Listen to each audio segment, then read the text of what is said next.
పంట ఎండిపోతుంటే చూస్తూ కూర్చోలేదు. నీళ్లు లేవని కన్నీళ్లు కారుస్తూ ఉండిపోలేదు. పట్టుదలతో ప్రయత్నించి చివరికి నీళ్లను పంట చేలకు అందించారు నిజామాబాద్ జిల్లా మోపాల్ మండలం సిర్పూరుకు చెందిన రైతులు. యాసంగి ఆరంభంలో నీరు సమృద్ధిగా ఉండటంతో వరి నాట్లు వేశారు.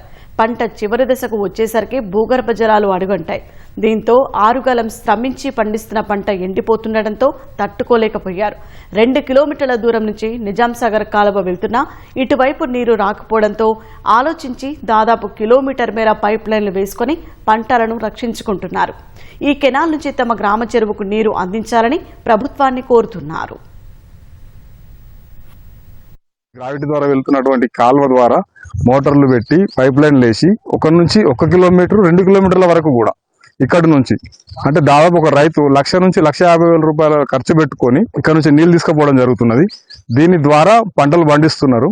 ఒకవేళ బోర్లు వేద్దామంటే నీళ్లు పడే పరిస్థితి లేదు కాబట్టి రైతులకు ఈ రకమైనటువంటి నూతన ఒరవడికి శ్రీకారం చుట్టారు. దీని ద్వారా రైతులందరూ బాగుపడుతున్నారు. మా ఊర్లో కూడా ప్రజలు చాలా హ్యాపీగా ఉన్నారు.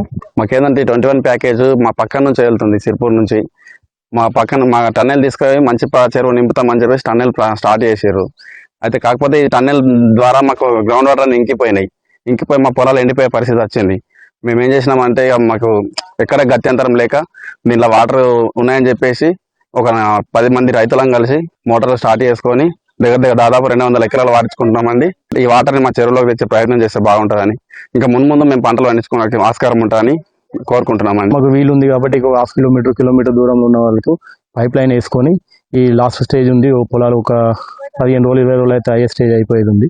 ఎండిపోతున్నాయని చెప్పేసి ప్లాన్ చేసి మేము పైప్ లైన్లో ఒక 15 మంది రైతులను కలిసి అండర్ గ్రౌండ్ వాటర్ ఇక్కడ తాడిమిగినెళ్ళే కెనాల్కి వెళ్ళి ఇక్కడ మాకు కొద్దిగా వదిలిపించేసుకుని అండర్ గ్రౌండ్ వాటర్ నింపుకొని కెనాల్ ద్వారా పైప్ ద్వారా మోటార్లు పెట్టుకొని లైన్స్ తీసుకెళ్తున్నామండి.